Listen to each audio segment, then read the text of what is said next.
Dorothy McPhee est en danger de mort. Une de ses artères peut se rompre à tout moment. L'opération normale consiste à ouvrir l'abdomen, une longue incision verticale. La petite Leslie a une malformation grave de la colonne vertébrale. La patiente est témoin de Jéhovah. Or, les pertes de sang sont inévitables dans une opération aussi lourde.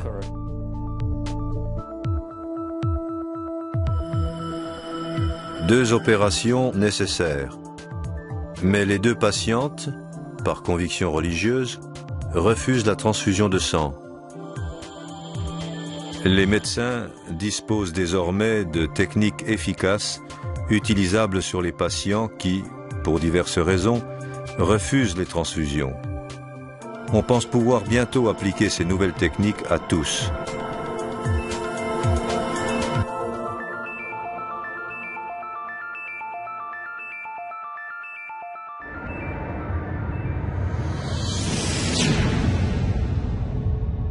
À l'aube du XXIe siècle, la société humaine se diversifie de plus en plus. Il y a partout un brassage de langues, de coutumes, de cultures et de croyances religieuses.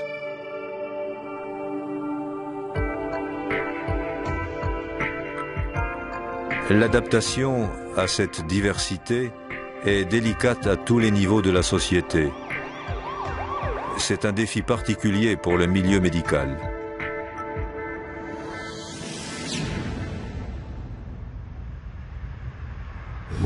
Nous vivons dans une société pluraliste. Le médecin a son propre système de valeurs. Mais il se trouve face à des patients qui ont aussi leurs valeurs et des positions personnelles sur certaines questions. Il y a quantité de cultures ayant chacune ses particularités que nous, professionnels de la santé, devons comprendre. À mon avis, le médecin n'a pas seulement le devoir de sauver la vie. Son premier et plus grand devoir est de respecter le patient. Dans le passé, la profession médicale a eu parfois du mal à tenir compte des besoins d'un certain groupe religieux, les témoins de Jéhovah. En effet, les témoins de Jéhovah refusent les transfusions sanguines. C'était la décision la plus facile, parce qu'en aucun cas, je n'accepterai de sang. J'ai entendu transfusion sanguine et aussitôt j'ai dit non, non. Je ne pourrais plus me regarder en face si je reniais mes croyances et mon Dieu. La transfusion sanguine, non, impossible. Leur refus des transfusions était souvent mal compris. C'est sûr. Dans le passé, les témoins de Jéhovah étaient très mal considérés par les médecins, surtout par les chirurgiens. Avant ma première rencontre avec un témoin de Jéhovah, j'avais dans l'idée que ces gens étaient des fanatiques religieux. Il s'agit en partie, j'en suis sûr, d'un préjugé contre un groupe religieux dont le médecin, ou le juge, ou le légiste ne sait à peu près rien. Maintenant, tout le monde, ou presque, est informé des risques de maladies transmissibles par le sang et les transfusions. Mais, à dire vrai, la raison majeure pour laquelle les témoins de Jéhovah refusent le sang est que la Bible le tient pour très précieux. La déclaration est d'ailleurs très claire, pas besoin d'une analyse théologique pour la comprendre ou l'expliquer. L'Écriture dit tout net qu'il faut s'abstenir du sang. Du point de vue d'un non-croyant, ça semble un acte aberrant. Pour certains, ça va à l'encontre de la médecine. C'est mettre le patient en danger. Certains d'entre nous, dont moi, avaient l'impression que les témoins refusaient le meilleur traitement, qu'ils étaient contre les soins médicaux. Il était évident que je voulais qu'elle vive. Si je l'avais amenée à l'hôpital, c'était pour qu'elle guérisse. Je ne voulais absolument pas mourir. Je suppose que ça ne fait envie à personne. Ils ne cherchent pas à nous convaincre de les aider à se suicider. Ils veulent vivre, ils veulent des soins de qualité. Nous pouvons faire notre travail avec eux. J'ai compris qu'ils souhaitent les soins les meilleurs, à la seule exception du sang. Je pense qu'il faut tâcher de dissiper l'idée que les témoins de Jéhovah sont en quelque sorte des originaux. Et les autres religions, leurs doctrines ne font pas toutes l'unanimité, mais la question n'est pas là. Il s'agit d'un précepte religieux, pas d'un entêtement absurde. C'est une croyance religieuse. Or, j'estime devoir la respecter au même titre que celle d'autres religions.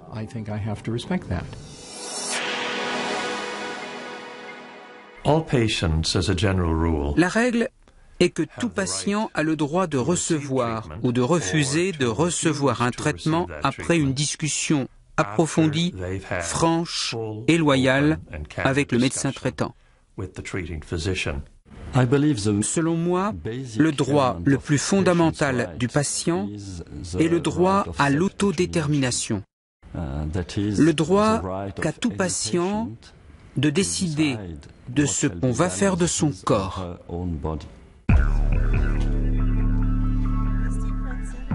En dépit des droits du patient, certains trouvent absurde que l'on refuse un traitement qu'ils estiment salvateur. On a tort d'assimiler le refus d'un traitement à du suicide, qui est le choix délibéré de se supprimer. Se pose toujours la question légitime de savoir si le patient est sain d'esprit, mais le seul refus du sang n'est pas en soi une indication. Je ne pense pas que le refus d'un traitement soit irresponsable ou absurde. Si quelqu'un préfère ne pas prendre tel cachet ou tel liquide ou telle soluté, c'est son choix.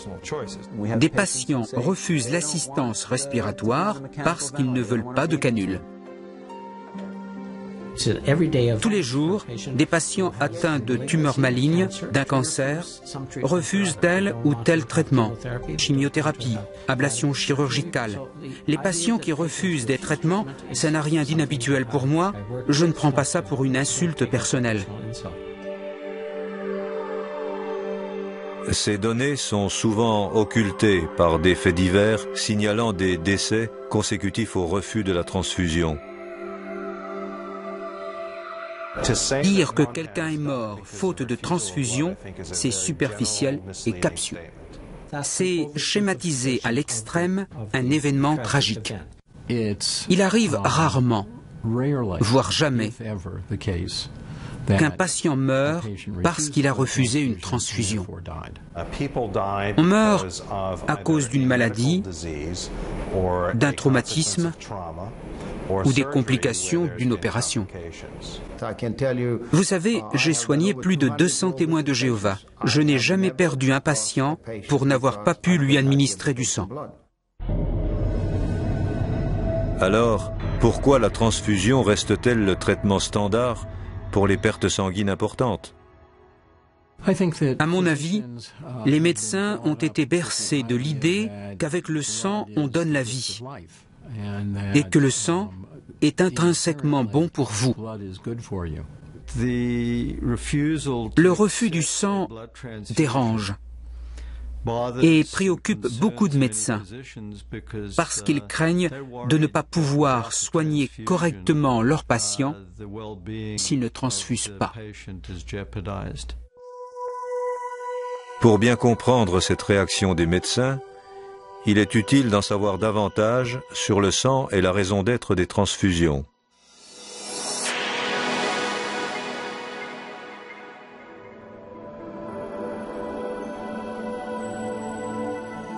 Le sang circule dans le corps par un système incroyablement complexe de vaisseaux appelés veines et artères. Les artères acheminent le sang oxygéné depuis le cœur jusqu'à des vaisseaux minuscules appelés capillaires qui eux-mêmes apportent au corps entier les globules rouges riches en oxygène. Au niveau cellulaire, les nutriments et l'oxygène sont échangés contre le gaz carbonique et les autres déchets. Puis les veines ramènent le sang désoxygéné jusqu'au cœur. Le cœur propulse ce sang vers les poumons où s'opère l'échange gaz carbonique-oxygène et le cycle recommence. Ce cycle est absolument essentiel à la vie.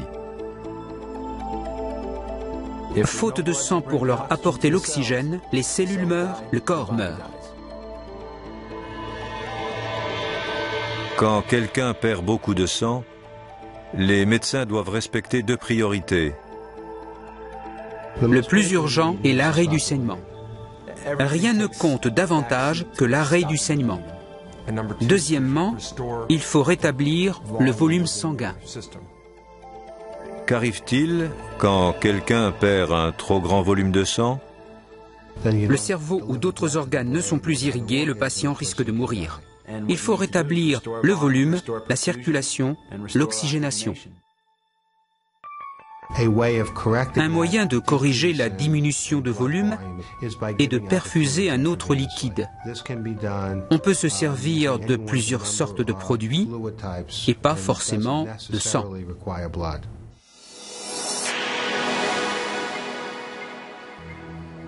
De plus en plus de patients préfèrent se passer du sang pour des raisons personnelles. Quand on discute avec des patients la veille de leur opération et qu'on leur demande s'ils préféreraient éviter la transfusion, ils disent toujours oui. Je dirais qu'aujourd'hui, au moins 80% des patients préféreraient nettement ne pas recevoir de transfusion.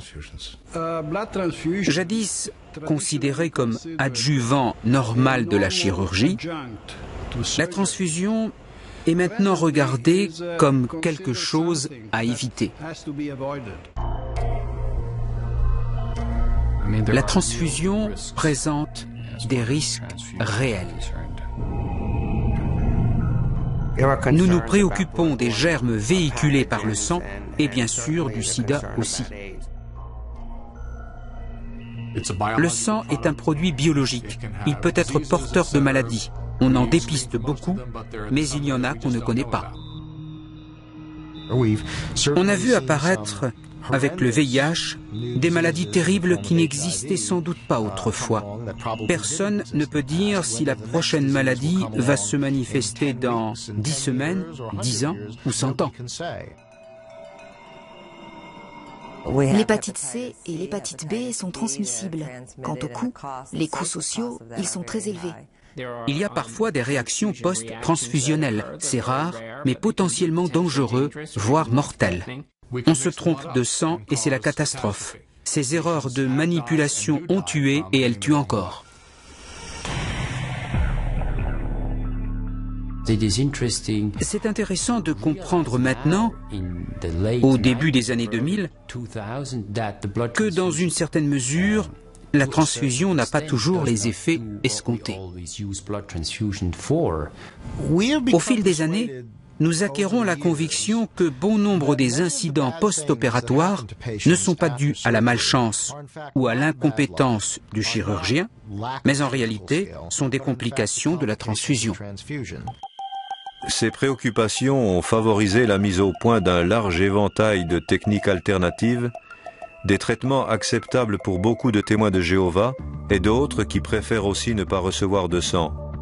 On peut grouper ces techniques autour de 4 principes directeurs. Il y a tout ce qui touche à l'anesthésie, l'emploi de certaines substances et bien sûr la technique chirurgicale. La meilleure méthode pour maîtriser une hémorragie, c'est d'éviter l'hémorragie. Avec un saignement minimum pendant l'opération, on a un résultat final meilleur et moins de risque de complications. Une chirurgie minutieuse prévient les saignements. L'âge importe peu, nous avons déjà opéré des nouveau-nés et des gens de plus de 90 ans.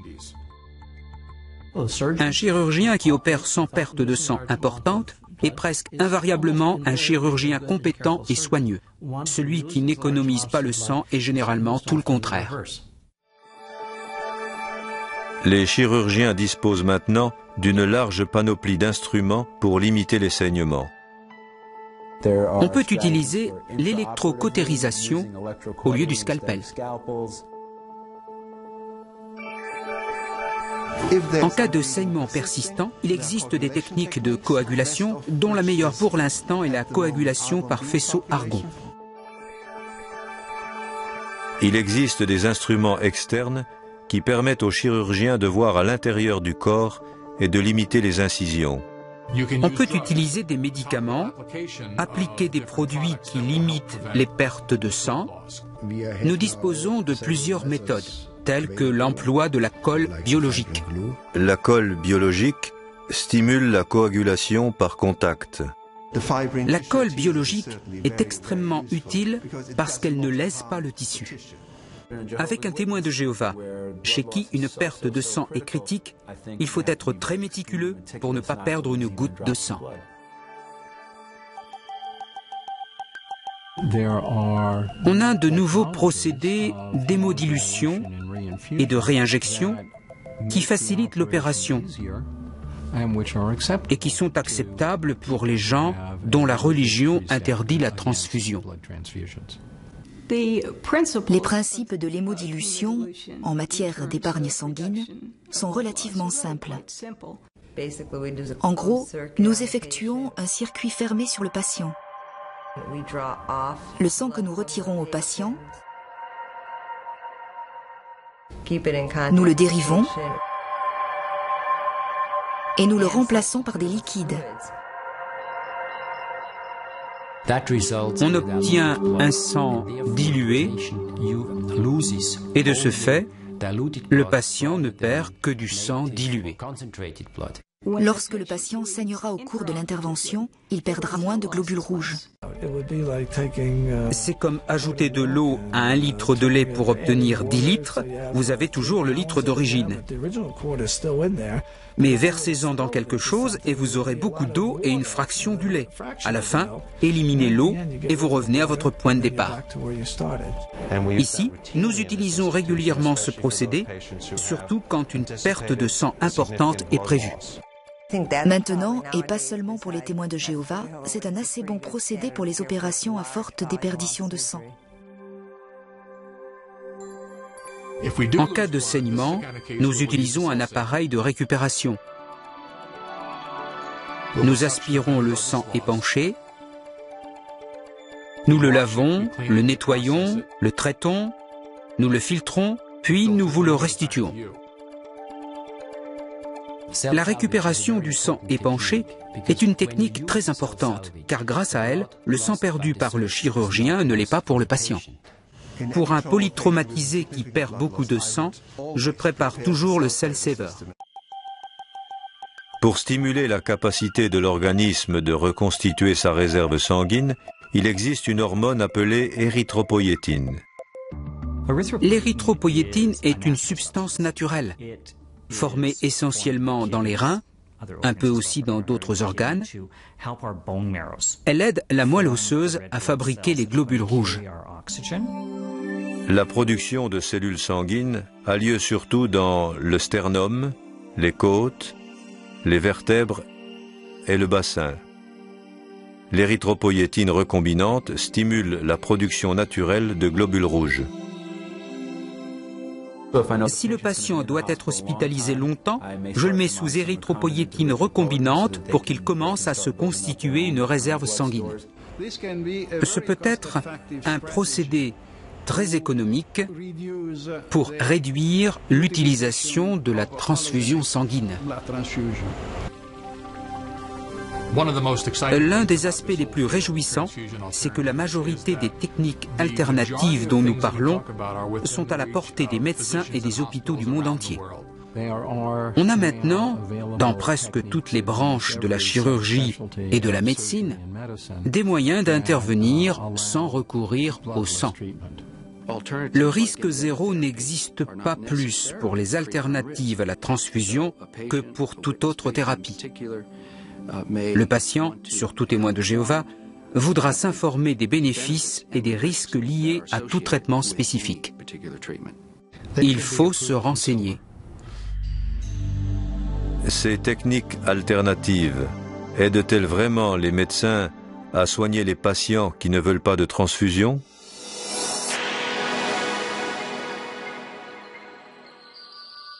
Leslie Lax venait d'entrer à l'école primaire quand elle a présenté les symptômes d'une malformation spinale dégénérative. On a diagnostiqué une forme grave de scoliose. La scoliose est une déviation de la colonne vertébrale que nous devons corriger dans la limite de la flexibilité de la colonne. Le port d'un corset n'ayant rien donné, les médecins ont recommandé une intervention chirurgicale lourde.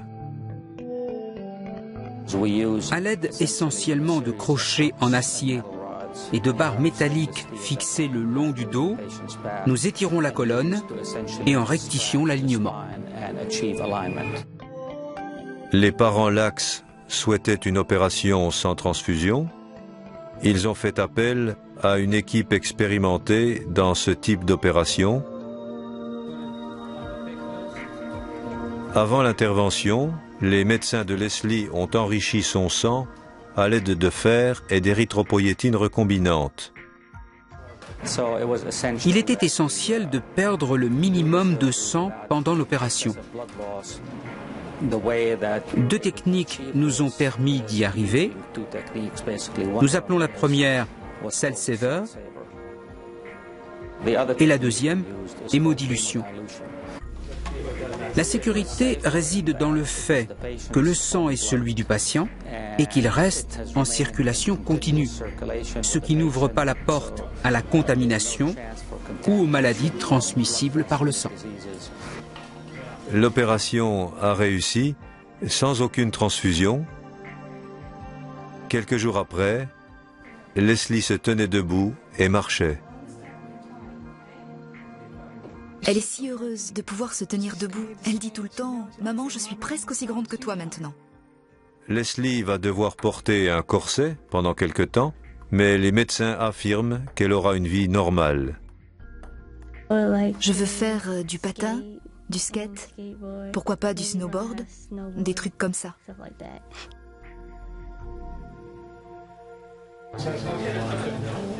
Certains traitements alternatifs font appel à de nouvelles techniques chirurgicales visant à réduire les saignements. Dorothy McPhee, 75 ans, souffrait d'un anévrisme de l'aorte abdominale, un problème très grave qui d'ordinaire exige une chirurgie lourde. L'opération normale consiste à ouvrir l'abdomen, une longue incision verticale depuis le bas du thorax jusqu'au pubis, puisqu'il faut travailler autour et en arrière de tout le système intestinal. L'hospitalisation dure au mieux 4 ou 5 jours, mais en moyenne 1 semaine ou plus, bien sûr, sans complications post-opératoires. Dorothy étant témoin de Jéhovah, ces médecins ont employé une technique chirurgicale qui limite le saignement. Ce que nous avons fait s'appelle chirurgie aortique endovasculaire. Précisément endovasculaire parce que nous travaillons dans l'artère. Par cette artère, nous guidons jusqu'à l'anévrisme nos cathéters, nos fils, tous nos instruments. Nous pouvons alors voir l'anévrisme grâce à la fluoroscopie au rayon X. Les chirurgiens ont introduit une sorte de filet appelé stent, grâce à quoi ils ont pu réparer l'aorte sans pratiquer une grande incision qui aurait beaucoup saigné. Une petite incision dans l'aine, toutes les manipulations faites par là, des suites opératoires quasi indolores et sans complications, retour chez soi en général dans les 24 heures, tout le monde y gagne. Je me sens bien. Je ne l'aurais pas cru, mais c'est vrai. 2 jours après l'opération, Dorothy est rentrée chez elle et elle a très bien récupéré.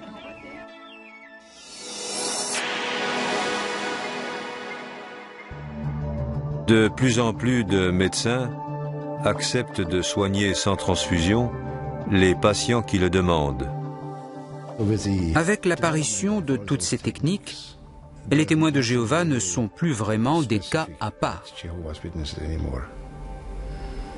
Nous savons qu'ils ne veulent pas de sang et nous avons les moyens techniques d'accéder à leurs vœux. Votre croyance sur le refus de la transfusion, ce ne devrait plus être qu'un aspect infime des soins médicaux. Il faut tenir compte de cette croyance, d'accord? Maintenant, nous pouvons vous donner les 99% de soins dont vous avez besoin. Comparons ça à un patient allergique à la pénicilline. On n'imagine pas le médecin dire « Désolé, sans pénicilline, je ne peux pas vous soigner ». Non, il répond simplement « On va vous donner un traitement de substitution, un autre antibiotique ». Et ça ne l'empêche pas de soigner son malade.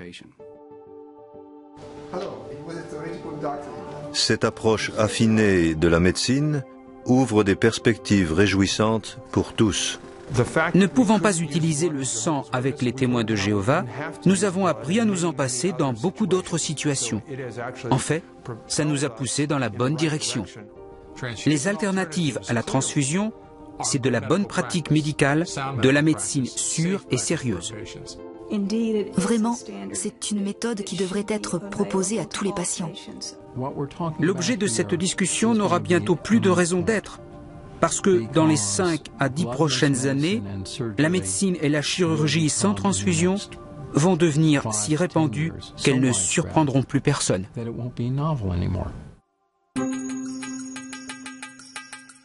Par leur position, les témoins de Jéhovah ont eu l'honneur d'aider les médecins à découvrir de meilleurs moyens de soigner leurs malades sans les exposer au risque de la transfusion.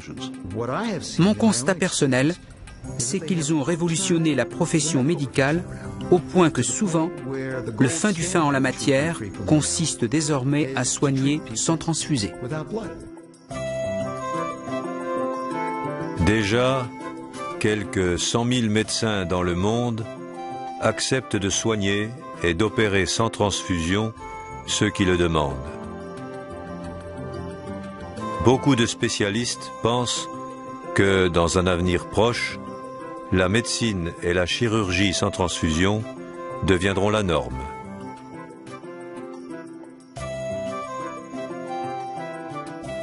On a maintenant, dans presque toutes les branches de la chirurgie et de la médecine, des moyens d'intervenir sans recourir au sang.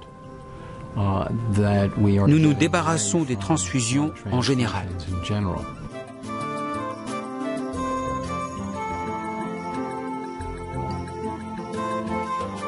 En général, un chirurgien du cœur, il lui faut du sang, pas moi.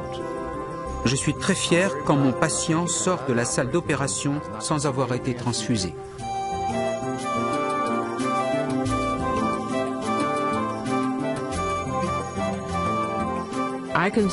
Je prévois que d'ici quelques années, il ne nous viendra même plus à l'idée d'administrer du sang.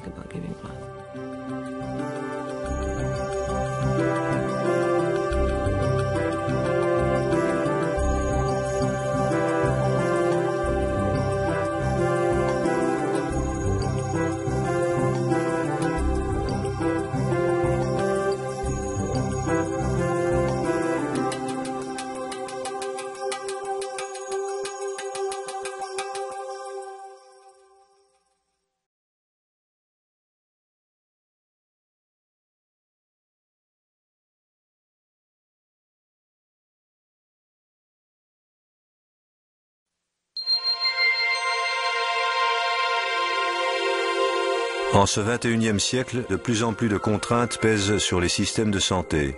Avec l'augmentation du nombre des patients, surtout des patients âgés, il devient difficile de répondre aux besoins de tous avec les moyens disponibles. Par ailleurs, sur les plans du droit et de l'éthique, on note une volonté d'associer davantage le patient au choix de son traitement. Un secteur de la médecine est particulièrement concerné par cette évolution. De plus en plus de médecins pensent qu'il faut revoir notre position sur les transfusions sanguines. Aujourd'hui, au moins 80% des patients préféreraient ne pas recevoir de transfusion. La presse le confirme. Complications post-transfusionnelles, pénurie de sang et risques liés aux produits sanguins inquiètent médecins et patients. Pour ne citer qu'un exemple, l'Organisation mondiale de la santé estime que transfusion et injection causent chaque année dans le monde 5 millions d'infections par le virus de l'hépatite C. Les efforts des autorités sanitaires pour rendre les transfusions plus sûres ont fait monter en flèche le prix du sang.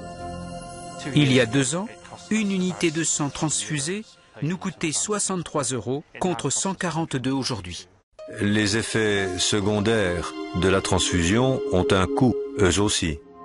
Ces coûts indirects et à retardement sont énormes. Ils augmenteraient considérablement le prix de revient de l'unité de sang. On peut en dire autant des milliards d'euros ou de dollars d'indemnités versés aux victimes du sang contaminé ou à leurs familles. Y a-t-il une solution aux problèmes que posent à la société les dangers et les coûts de la transfusion? Soigner sans transfuser permettrait-il de répondre aux besoins du patient tout en respectant ses droits? Le docteur Earnshaw et le professeur Hetzer, et beaucoup d'autres, ont accédé à la demande de patients et de parents d'enfants mineurs. Voyons 3 exemples d'opérations délicates réalisées sans transfusion. Une opération à cœur ouvert est toujours complexe. À Berlin, le professeur Roland Hetzer explique ce qui l'a amené à opérer cette petite fille de 10 mois. Cet enfant présente une malformation cardiaque congénitale relativement rare. Le ventricule gauche communique directement avec l'oreillette droite, ce qui provoque un écoulement sanguin continuel du cœur gauche vers le cœur droit. 26 minutes d'arrêt cardiaque ont suffi pour corriger l'anomalie et normaliser la circulation sanguine. L'enfant n'a pas reçu de transfusion, elle n'a d'ailleurs presque pas saigné. Autre exemple, la chirurgie du foie passe pour exiger de grandes quantités de sang. À Jena, en Allemagne, le professeur Johannes Scheele procède à l'ablation d'une partie cancéreuse du foie chez un homme âgé. Combien de sang perdu? 250 cc. Le patient n'a pas reçu de transfusion et le voici 18 heures plus tard en conversation avec le médecin dans le service de réanimation. À présent, un exemple de chirurgie orthopédique. À Londres, Peter Earnshaw, membre du Royal College, pose une prothèse totale du genou sur une femme âgée, opération qui, normalement, entraîne des pertes de sang importantes. Ces 3 opérations ont été réalisées par des équipes qui s'étaient engagées auprès du patient ou de ses parents à ne pas administrer de transfusion. S'agissait-il d'interventions expérimentales tentées par 3 pionniers? Ils sont aujourd'hui plus de 100 000 médecins et chirurgiens dans 150 pays à se passer couramment de la transfusion. Commentaires de spécialistes.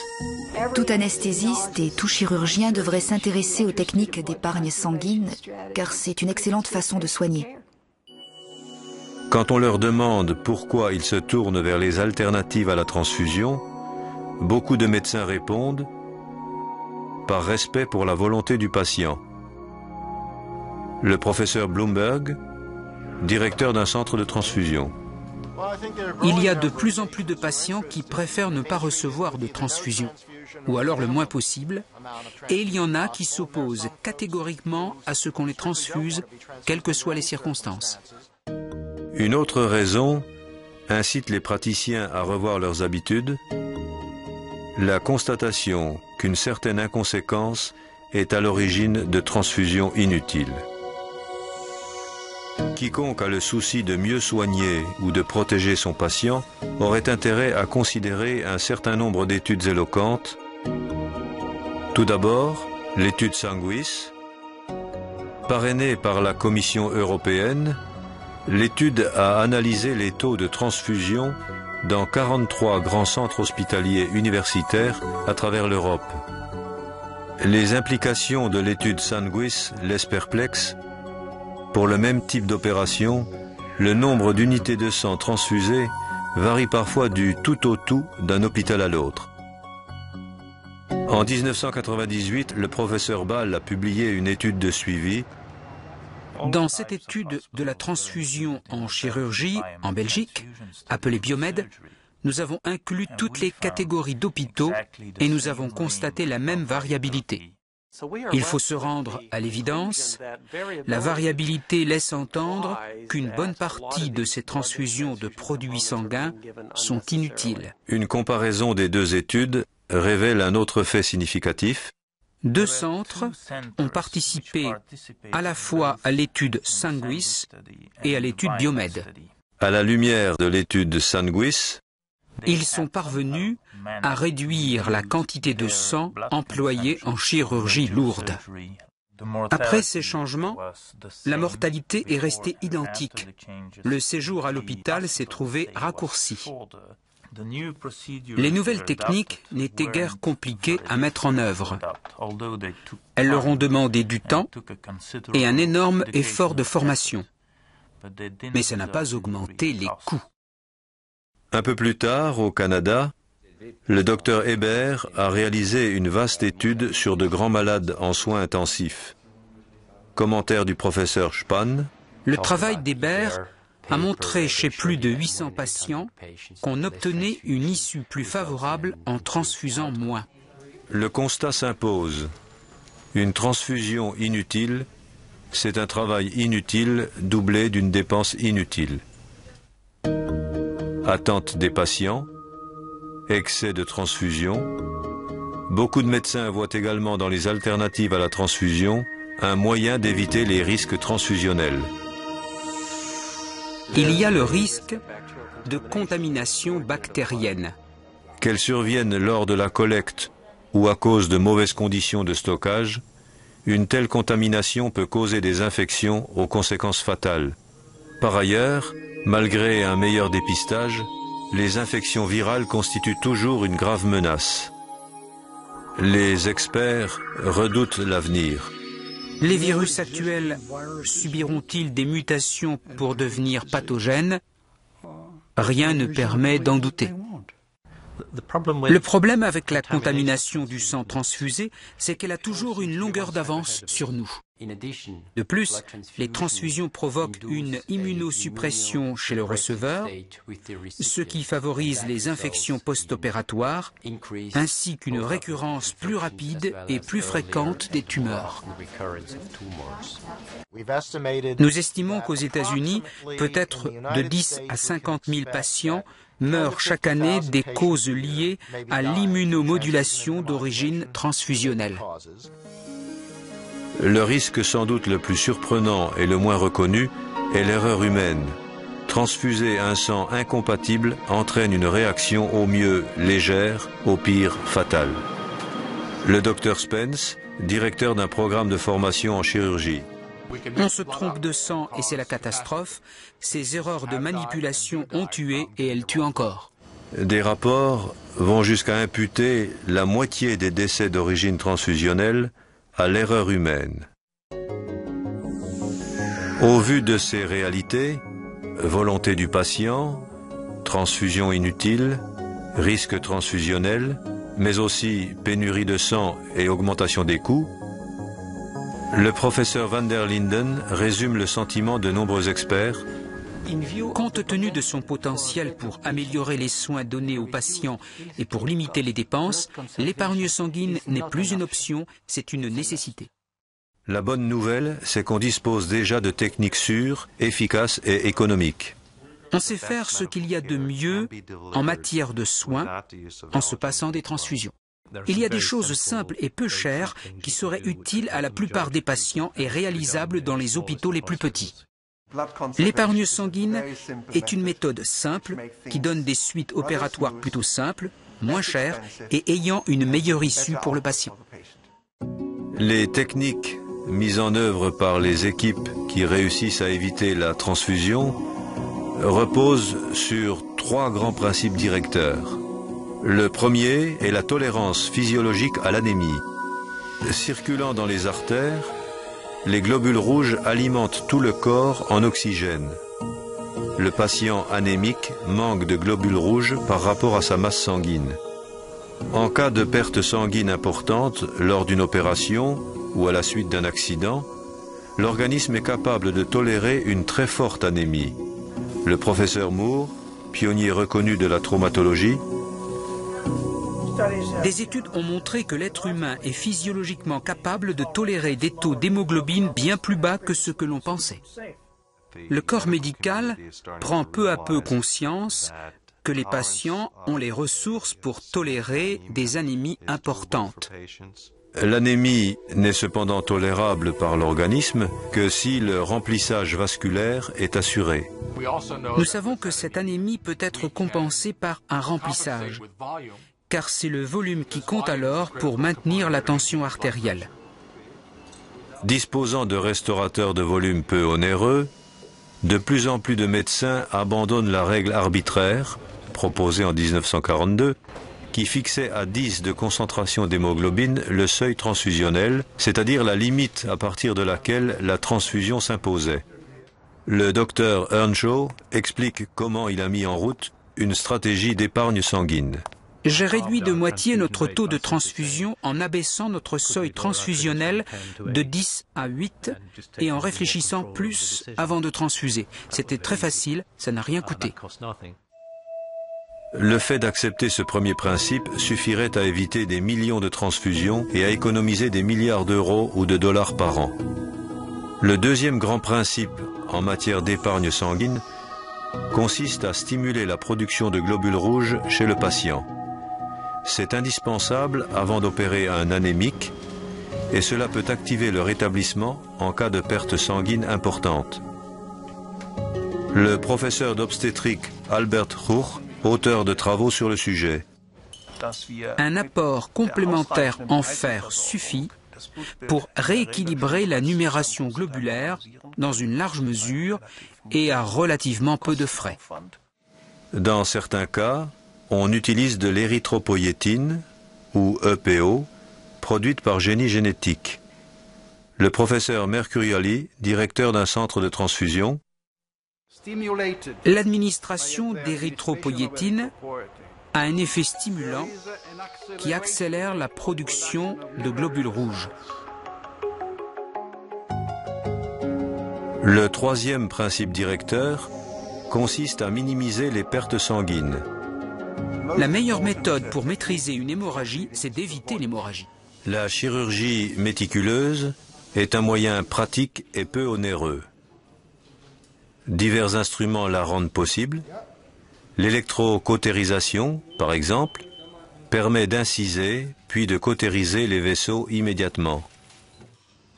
Il existe aussi des substances qui limitent le saignement. Certaines sont appliquées localement. Ici, on utilise une compresse imprégnée de colle biologique pour empêcher le sang de suinter d'un foie sectionné. Le professeur Baron relève l'intérêt économique de ces moyens. La diminution tant du saignement péropératoire que de la quantité de produits sanguins utilisés compense le coût de l'agent. Un autre moyen efficace de minimiser les pertes en cas de saignement important consiste à récupérer le sang du patient. On sait aujourd'hui récupérer jusqu'à la moitié du sang épanché. Cette technique a également l'avantage de respecter la position éthique de beaucoup de ceux qui refusent catégoriquement les transfusions. Bien des témoins de Jéhovah, par exemple, acceptent la récupération sanguine. Il existe même de telles machines pour les bébés. La récupération du sang épanché est une technique très importante, car grâce à elle, le sang perdu par le chirurgien ne l'est pas pour le patient. Il existe bien d'autres techniques. Toutes, en évitant des millions de transfusions, contribuent à limiter les risques et à réduire le coût pour la société. Pour illustrer l'efficacité que permet d'atteindre une association judicieuse de ces techniques, considérons le cas de Luana, 4 ans, né avec une grave malformation cardiaque. Une série d'opérations délicates attendait l'équipe du professeur Marcelletti, chef d'un service de chirurgie cardiaque à Modène, en Italie. Réalisée sans transfusion, à la demande des parents, la première opération a été un succès. Pour la deuxième intervention, on a de nouveau associé personnel compétent et matériel adéquat. Un cell saver a été utilisé, chirurgie méticuleuse, électrocautérisation. L'opération a duré 2 heures et Luana n'a perdu que 100 millilitres de sang. Et ses parents étaient très heureux et l'équipe médicale ravie du résultat. Nous avons réalisé l'opération sans transfusion, ce que nous essayons de faire avec tous les enfants qui passent ici. Je pense que tous ces petits ont le droit de ne pas être transfusés et de ne pas courir le risque d'une transfusion. Le docteur Rosengart confirme l'efficacité de la chirurgie cardiaque sans transfusion. Notre étude de 50 patients témoins de Jéhovah et de 100 autres patients montre un séjour plus court et des coûts moins élevés avec l'épargne sanguine. De nombreux praticiens estiment qu'il y a des cas où le sang est absolument nécessaire. Qu'en pensent ceux qui utilisent couramment les techniques alternatives à la transfusion en médecine d'urgence? Tout d'abord, l'avis de l'anesthésiste. Arrêter l'hémorragie, que ce soit par des moyens médicaux ou chirurgicaux, tel est le premier principe. Il faut agir vite et se rappeler que certaines techniques sont utilisables même en traumatologie. À présent, le point de vue du chirurgien. Pour un polytraumatisé qui perd beaucoup de sang, je prépare toujours le cell saver. Le professeur Cohn, chef du service de traumatologie et de réanimation d'un des plus grands centres de traumatologie des États-Unis, nous parle de patients qui refusent les transfusions. Sur les plus de 3000 témoins de Jéhovah qui passent ici chaque année, 250 à 275 subissent des opérations lourdes. Ce que nous constatons, c'est que les séjours ne sont pas plus longs, ni la mortalité plus élevée. Je dirais même que c'est plutôt le contraire. L'expérience fait dire à de nombreux médecins que soigner sans transfuser est globalement avantageux. Le plus beau avec les alternatives à la transfusion, c'est que ce qui marche le mieux est généralement le moins coûteux.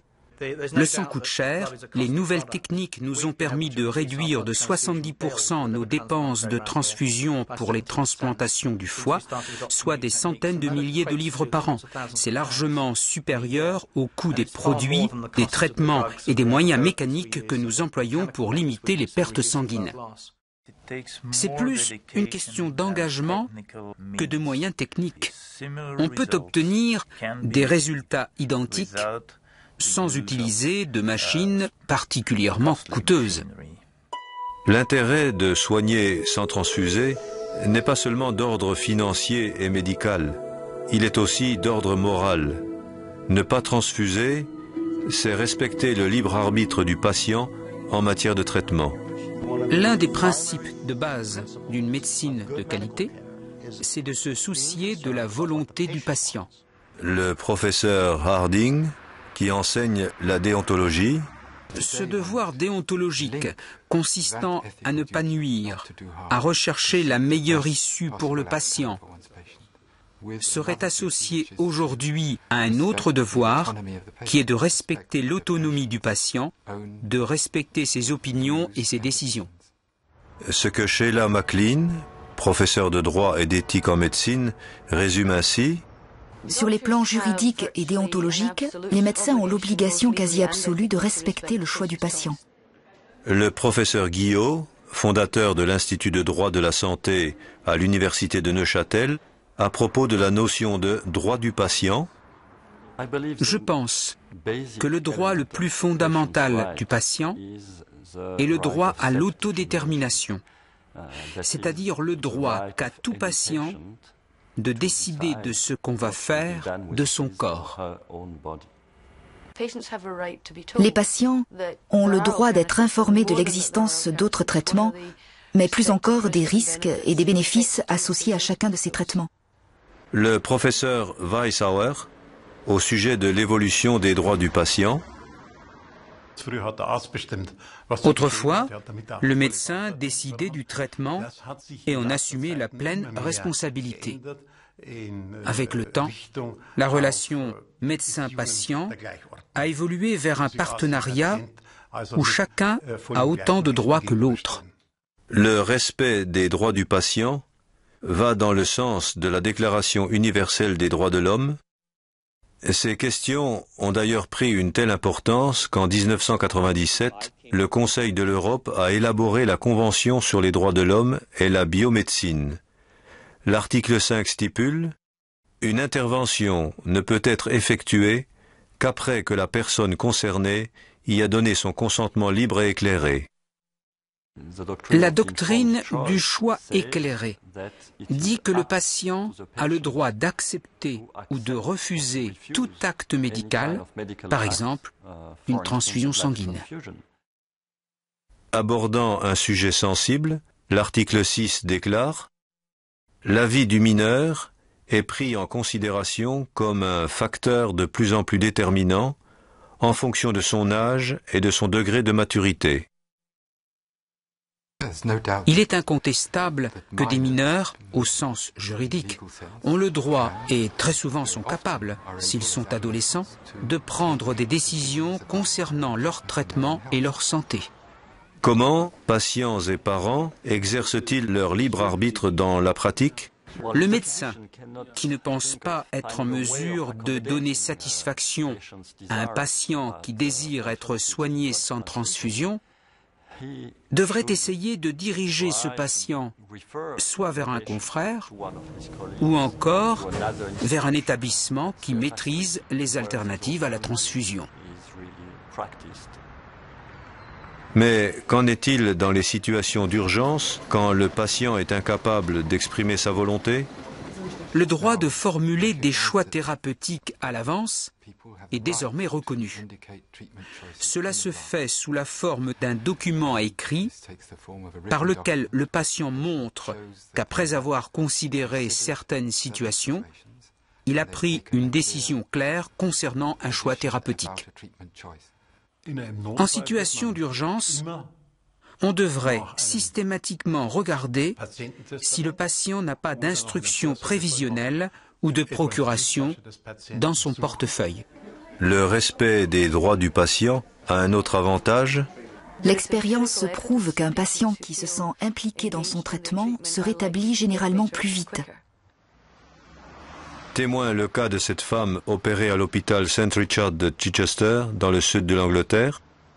Madame Whittington avait une arthrite de la hanche qui exigeait la pose d'une prothèse totale de hanche.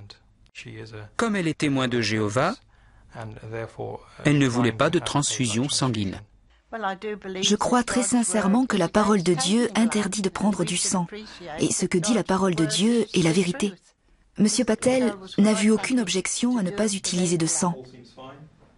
Le médecin a le devoir d'écouter les demandes de ses patients, d'écouter ce qu'ils ont à dire, puis de leur proposer un choix éclairé entre plusieurs possibilités.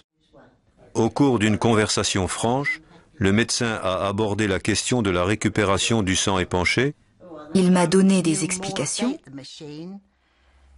et quand j'ai compris à quoi servait la machine, j'ai dit que j'étais d'accord. Les relations entre les patients et le personnel médical sont excellentes. Nous sommes très ouverts et nous sommes tous disposés à apprendre. Qu'a produit cet esprit de coopération? Les techniques employées pendant l'opération de Madame Whittington ont été une hémostase méticuleuse, la récupération du sang épanché à l'aide d'un cell saver et la pose d'une prothèse cimentée. Elle me dit qu'elle est ravie du résultat de l'opération car elle ne souffre plus. L'accroissement et le vieillissement de la population mondiale vont de plus en plus compliquer la tâche des systèmes de santé, ce qui est déjà le cas en de nombreux endroits. Dans ce contexte, l'épargne sanguine est une voie prometteuse. Un programme d'épargne sanguine bien adapté, c'est d'une part un coût total diminué pour le patient et d'autre part, des économies pour la société.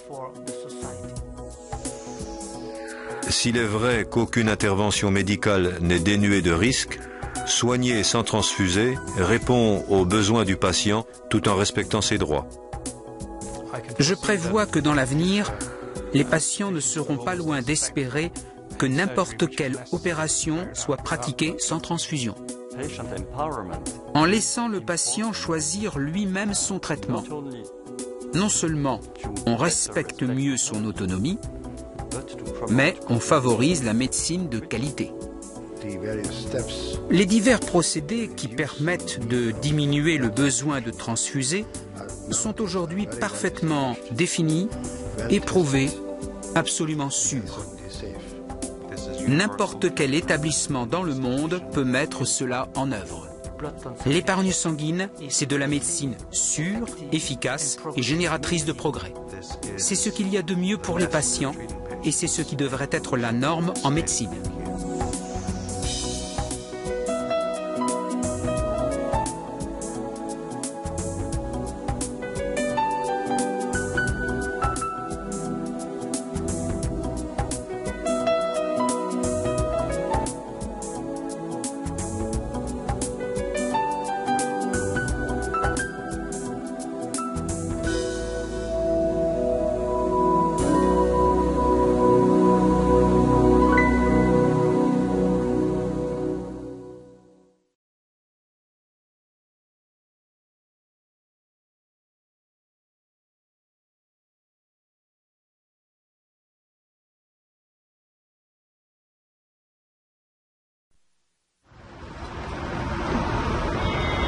À Berlin, le professeur Roland Hetzer de l'Institut allemand de cardiologie corrige une communication interventriculaire chez une petite fille de 10 mois.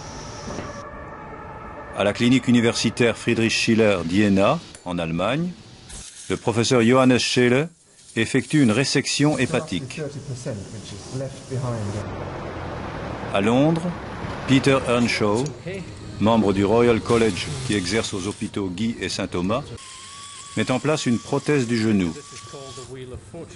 Ces interventions lourdes répondent de surcroît à une exigence supplémentaire. Chaque équipe s'est engagée à opérer sans transfusion allogénique. Aujourd'hui, dans quelques 150 pays, plus de 100 000 médecins se sont engagés à soigner sans transfusion parce qu'ils considèrent que les stratégies alternatives à la transfusion sont simples, sûres et efficaces.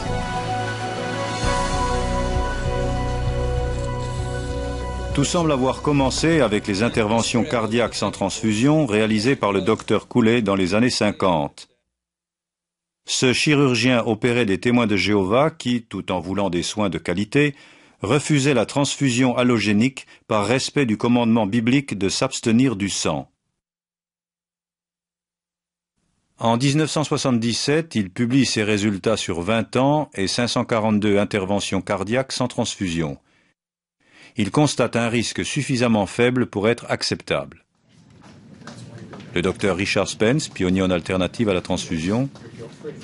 Ce que nous avons appris grâce aux patients témoins de Jéhovah dans les débuts de la chirurgie et de la médecine sans transfusion s'appliquait manifestement à tous nos autres patients. La spécialité qu'est devenue l'épargne sanguine se traduit par la mise en œuvre programmée de moyens multiples pour ne pas avoir à transfuser au patient le sang d'un autre. Nous opérons aussi bien des nouveau-nés que des nonagénaires, mais les techniques restent les mêmes. Le professeur Hour, au sujet de ces techniques et d'autres patients. À l'époque où les risques transfusionnels n'étaient pas aussi bien caractérisés qu'ils le sont aujourd'hui, 15% des femmes de ce groupe à risque étaient transfusées. Aujourd'hui, c'est largement moins de 1%, alors que notre centre est spécialisé dans la prise en charge de grossesses à risque.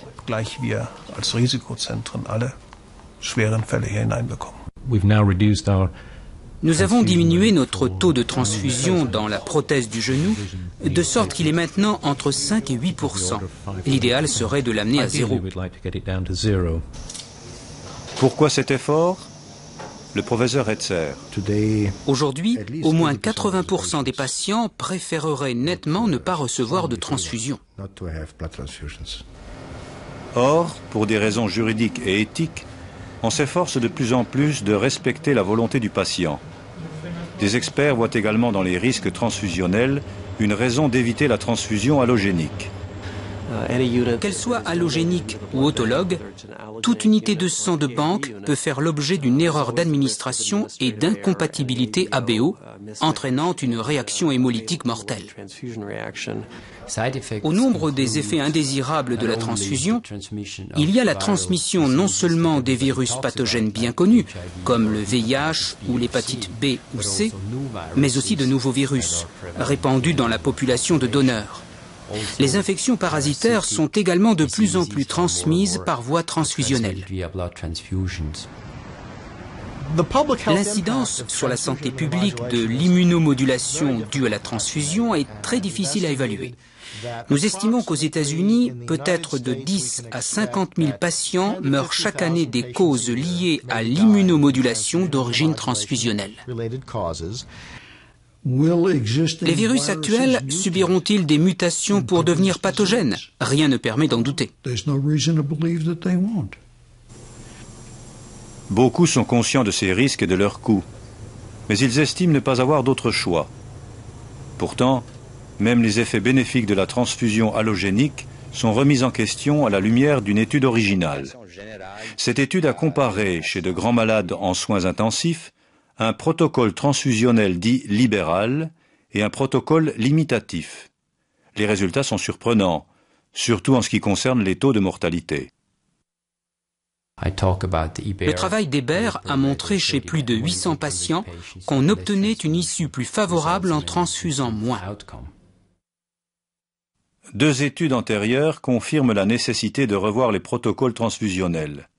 Examinons d'abord l'étude Sangis, publiée en 1994. Parrainée par la Commission européenne, l'étude a analysé les taux de transfusion dans des établissements importants à travers l'Europe. On a étudié de façon prospective la pratique transfusionnelle dans 43 centres hospitaliers universitaires pour 6 interventions courantes et standardisées. L'étude a révélé que pour une intervention donnée, le pourcentage des patients transfusés variait du tout au tout selon l'établissement. De 0 à 96% pour un pontage coronarien, de 0 à 100% pour une prothèse de la hanche. Ce qu'il faut retenir de l'étude, c'est la variabilité dans la pratique transfusionnelle d'un établissement à un autre pour exactement la même intervention chirurgicale. En 1998 a été publiée une étude de suivi. Dans cette étude de la transfusion en chirurgie en Belgique, appelée Biomed, nous avons inclus toutes les catégories d'hôpitaux et nous avons constaté la même variabilité. Il faut se rendre à l'évidence, la variabilité laisse entendre qu'une bonne partie de ces transfusions de produits sanguins sont inutiles. Il y a néanmoins un point positif concernant 2 centres qui ont participé aux 2 études. À la suite de l'étude Sangis, ils ont modifié leur protocole. Ils sont parvenus à diviser par 5 au moins la quantité de sang employée en chirurgie lourde, comme la colectomie en chirurgie carcinologique. Le séjour des patients à l'hôpital étant plus court, rien n'indique une augmentation de la mortalité ou de la morbidité. À la lumière des connaissances acquises ces dernières années, le professeur Philip van der Linden résume l'avis de nombreux experts. Compte tenu de son potentiel pour améliorer les soins donnés aux patients et pour limiter les dépenses, l'épargne sanguine n'est plus une option, c'est une nécessité. Mais sur quoi repose une stratégie alternative à la transfusion? Les experts soulignent l'importance d'un travail d'équipe. Il faut vraiment que ce soit un effort conjugué, un travail d'équipe. Et la stratégie doit être élaborée en fonction de l'état du patient et aussi de l'intervention à réaliser. Certaines techniques conviennent à certaines interventions et à certains chirurgiens, mais pas à d'autres. Les techniques mises en œuvre par les équipes qui réussissent à éviter la transfusion reposent sur 3 grands principes directeurs. Si le patient a une quantité insuffisante de globules rouges pour supporter l'intervention, c'est au stade de la planification préopératoire qu'on doit le découvrir. Cette insuffisance est déterminée par l'hématocrite, par la masse sanguine calculée du patient, par les pertes sanguines habituellement associées à l'intervention, mais aussi par le seuil transfusionnel considéré comme raisonnable ou tolérable chez le patient en question.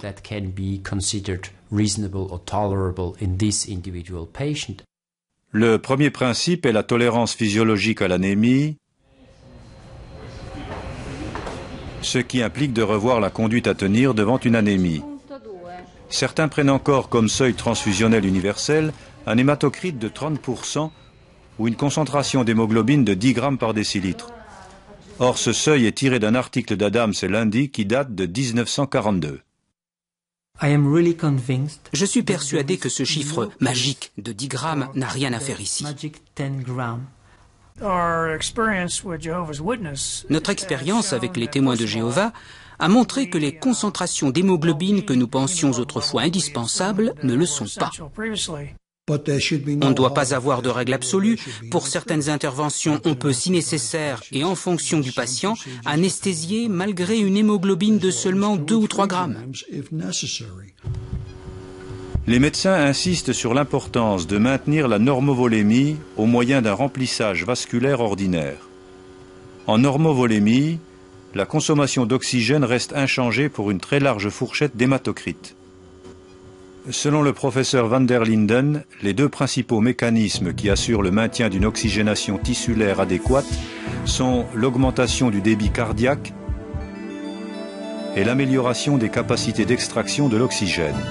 Ainsi, aux hématocrites indiqués, la quantité d'oxygène extraite des globules rouges chez le patient non anémique est pour ainsi dire la même que celle extraite des globules rouges moins nombreux chez le patient anémique en normovolémie. L'augmentation du débit cardiaque résulte de la viscosité réduite et de la stimulation sympathique. L'amélioration de l'extraction résulte de la redistribution du débit sanguin vers des territoires à demande métabolique élevée et d'une meilleure microcirculation.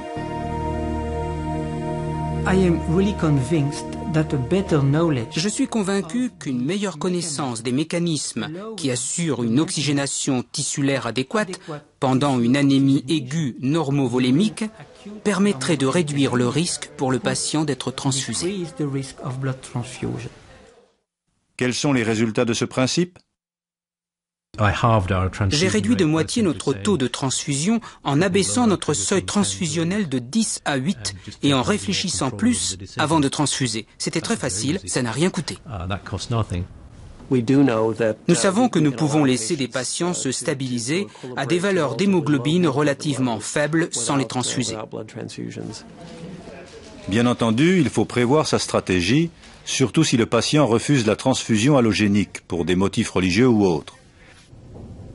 La planification préopératoire doit comporter une évaluation attentive du risque hémorragique et des analyses biologiques et hématologiques usuelles. En fonction du patient, ces analyses peuvent comprendre un bilan d'hémostase et le dépistage d'affections jouant un rôle dans l'anémie. Ensuite, il faut calculer la marge de sécurité du patient, c'est-à-dire les pertes sanguines que ce patient en particulier peut tolérer durant toute la période périopératoire. Le docteur Earnshaw explique sa façon de procéder dans le cas d'une arthroplastie. Tout ce qu'il vous faut savoir, c'est la taille et le poids du patient, son sexe, sa valeur d'hémoglobine ou son hématocrite, et vous pouvez calculer sa masse sanguine. Ensuite, vous utilisez vos pertes sanguines, et tout chirurgien qui a pratiqué un certain nombre d'arthroplasties devrait pouvoir consulter ses dossiers pour connaître les pertes sanguines lorsqu'il opère. Puis, la seule donnée qui reste à déterminer est la perte sanguine que peut tolérer le patient.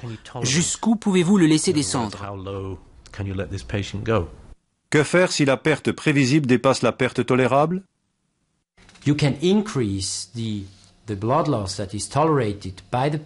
Vous pouvez augmenter la valeur des pertes sanguines que peut tolérer votre patient simplement en abaissant le seuil transfusionnel ou en élevant son hématocrite initial, ce qui lui permettra d'arriver au bloc opératoire avec une plus grande masse globulaire.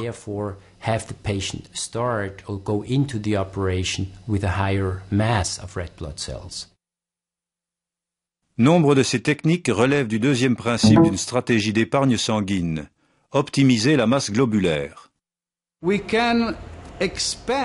Nous savons amplifier la masse de globules rouges circulant chez le patient avant une intervention chirurgicale au moyen d'antianémiques peu onéreux, comme le fer, l'acide folique et la vitamine B12.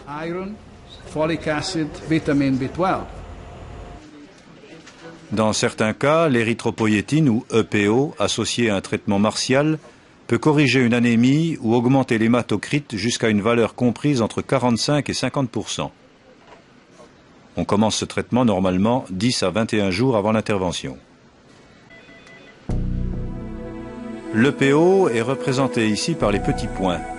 Elle stimule la production de globules rouges en agissant sur la survie, la différenciation et la maturation des cellules de la lignée érythroblastique dans la moelle osseuse.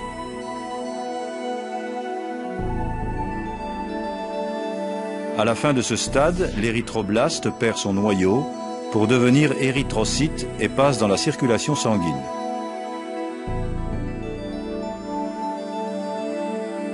Notez l'accélération du processus sous EPO. Outre qu'elle augmente le nombre des globules rouges produits, l'administration d'érythropoïétine permet de gagner une semaine environ.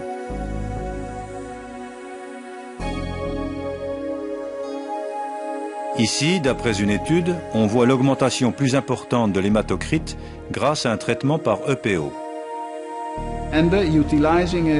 En utilisant l'érythropoïétine, nous pouvons augmenter l'hémoglobine dans la circulation de 1 g par décilitre et par semaine de traitement.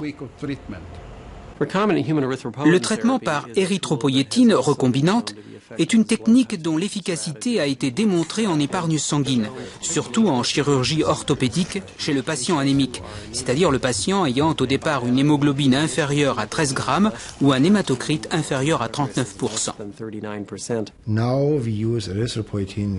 Nous utilisons l'érythropoïétine dans des cas précis.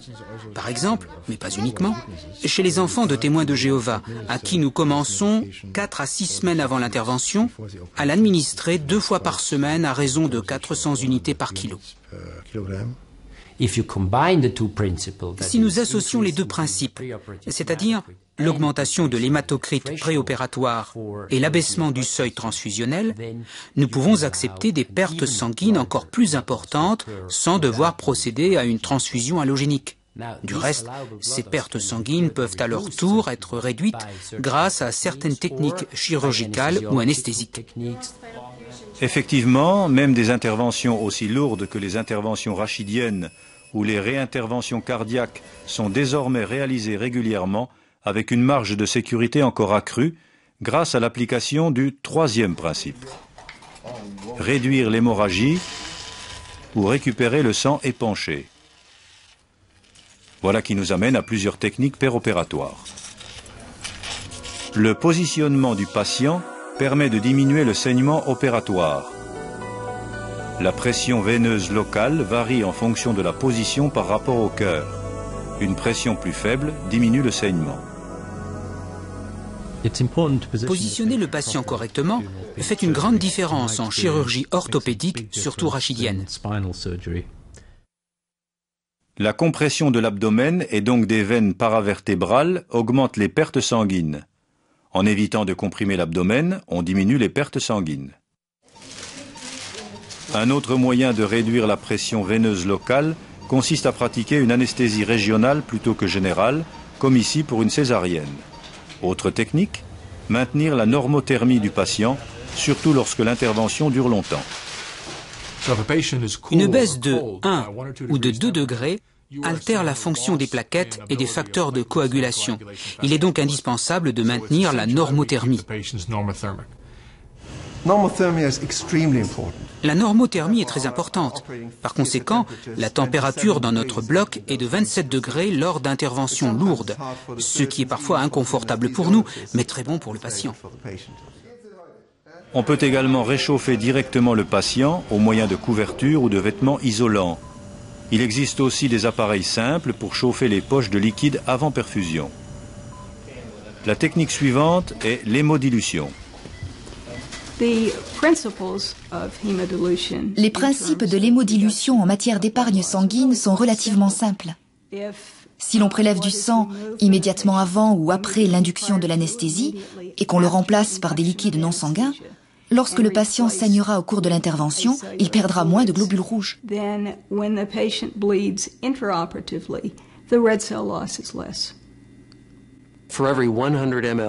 Lorsque le patient perd 100 ml de sang, si son hématocrite est de 27%, il perd en fait 27 ml de globules rouges au lieu des 45 ml qu'il aurait perdu si son hématocrite avait été de 45% au moment de la chirurgie. À noter que bon nombre de patients témoins de Jéhovah acceptent ce procédé. L'hémodilution offre certainement un bon rapport coût-efficacité, mais surtout elle est bénéfique, car comme le montrent les études, elle améliore la rhéologie sanguine. Autre technique d'épargne sanguine possible, l'hypotension induite ou l'abaissement contrôlé de la tension artérielle moyenne, le plus souvent par un agent qui diminue la résistance vasculaire systémique. Cela permet d'éviter jusqu'à 50% des pertes sanguines. Toutefois, la prudence s'impose lorsqu'on associe hypotension induite et hémodilution, car l'hypotension peut gêner la redistribution normale du débit sanguin. Autre facteur clé de l'épargne sanguine, une hémostase chirurgicale méticuleuse. On doit inciser délicatement la peau, puis cautériser tous les vaisseaux. La technique chirurgicale de base pour maîtriser l'hémorragie est la ligature des vaisseaux, tous les vaisseaux, jusqu'à 1 mm de diamètre. Si le saignement persiste, on recourt à la cautérisation, dont la coagulation par faisceau-argon. Nous l'utilisons dans la transplantation hépatique. Il y a aussi des agents hémostatiques. Il existe deux sortes d'agents. D'abord, les produits à action générale qu'on administre par voie intraveineuse, comme l'acide tranexamique et la protinine, et ensuite les produits à action locale, comme les cols, que le chirurgien peut employer pour limiter l'hémorragie dans le champ opératoire. Voici une compresse imprégnée de colle biologique appliquée sur une tranche de section hépatique. Elle contient un produit sanguin, la fibrine, entre autres accepté par bon nombre de témoins de Jéhovah. Dernière technique péropératoire, la récupération des globules rouges. Si l'hémorragie devient abondante, on aspire le sang épanché en se servant d'un appareil de récupération, souvent gardé prêt à l'emploi au bloc.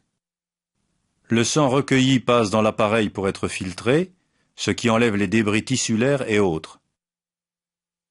Certains appareils effectuent ensuite un lavage des globules rouges. Un tel appareil permet de récupérer jusqu'à 50% du sang épanché qui autrement serait perdu. Bon nombre de patients témoins de Jéhovah acceptent également cette technique.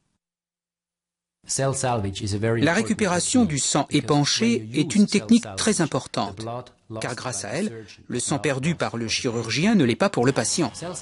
On a recours à la récupération lorsqu'on prévoit des pertes sanguines de l'ordre de 1 litre ou plus chez le patient adulte.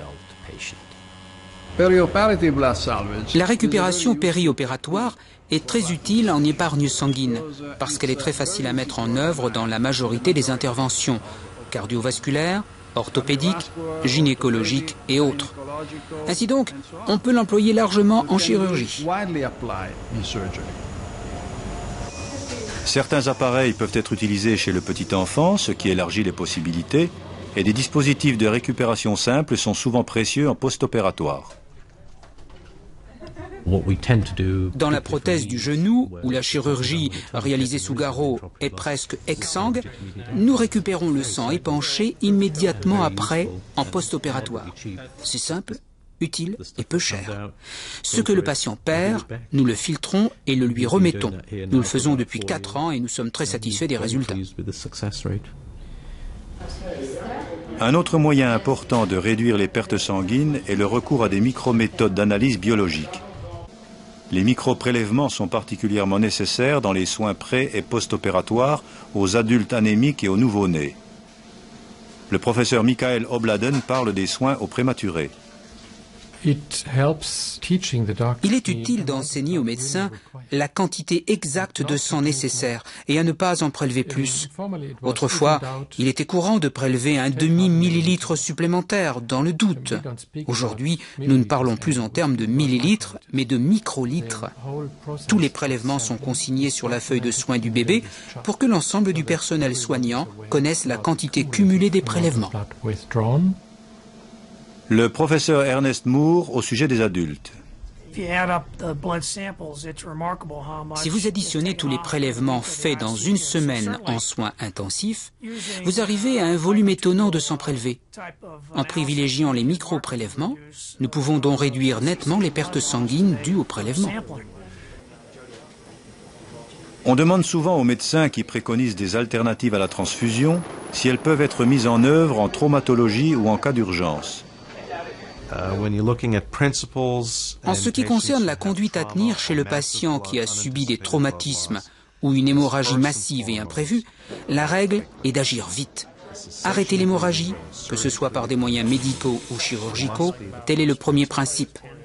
Le deuxième consiste à savoir qu'en fonction des circonstances, on peut utiliser des techniques comme la récupération des globules rouges pour redonner au patient son propre sang. En anesthésie, les notions à assimiler sont l'acceptation d'une certaine hypotension et une légère restriction par rapport à l'administration d'énormes quantités de restaurateurs de volume, surtout tant qu'on n'a pas assuré l'hémostase chirurgicale, c'est-à-dire trouver la source de l'hémorragie et stopper celle-ci.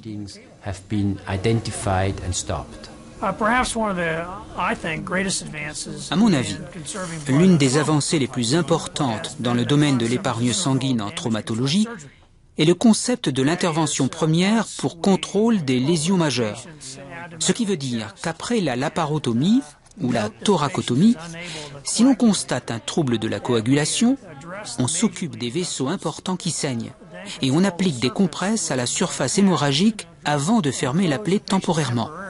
Cela permet d'amener le patient en salle de soins intensifs pour continuer la réanimation et corriger les causes précises des perturbations de la coagulation, comme l'hypothermie. En traumatologie, le réchauffement du patient est crucial, car l'hypothermie profonde perturbe la coagulation, ce qui augmente les pertes sanguines. Le professeur Moore évoque d'autres démarches efficaces. En soins intensifs, lors de la prise en charge de cas lourds, je pense que l'emploi de l'érythropoïétine s'impose, d'autant plus chez le polytraumatisé. Chez le patient témoin de Jéhovah, nous administrons l'érythropoïétine et le fer sans tarder, immédiatement après son entrée à l'hôpital. Il nous arrive également de faire appel à la radiologie interventionnelle par anticipation, pour examiner des viscères pleins et pour emboliser des artères qui ne saignent pas encore, mais qui risquent de le faire plus tard. Il convient d'envisager les techniques que nous venons de passer en revue dans le cadre d'une stratégie globale. Dire qu'il existe de nombreuses alternatives à la transfusion est exact, mais ce n'est pas le principal. L'essentiel est de savoir associer ces techniques selon les besoins du patient. Tous les patients n'ont pas besoin de toutes les techniques. L'érythropoïétine en est un bon exemple. Le docteur Rosengart a publié 2 études sur les stratégies multimodulaires d'épargne sanguine dans les pontages coronariens sans transfusion allogénique. Notre étude de 50 patients témoins de Jéhovah et de 100 autres patients montre un séjour plus court et des coûts moins élevés avec l'épargne sanguine. La médecine semble promise à des progrès rapides au cours du nouveau millénaire. Dans l'immédiat, je pense que tous les médecins devraient s'intéresser aux stratégies d'épargne sanguine, parce qu'il existe tout un faisceau de preuves indiquant qu'elles entraînent des réductions de la morbidité, de la mortalité et des coûts. La faible quantité de sang transfusé pourrait servir d'indice de qualité au sein d'une unité chirurgicale. Je pense que la transfusion la plus sûre est celle qui n'est jamais administrée. L'épargne sanguine est une méthode simple qui donne des suites opératoires plutôt simples, moins chères et ayant une meilleure issue pour le patient. Il y a des choses simples et peu chères qui seraient utiles à la plupart des patients et réalisables dans les hôpitaux les plus petits. Les alternatives à la transfusion sont sûres. Je ne les réserve pas aux seuls témoins de Jéhovah, je les utilise chez tous mes patients. Les alternatives à la transfusion, c'est de la bonne pratique médicale, de la médecine sûre et sérieuse.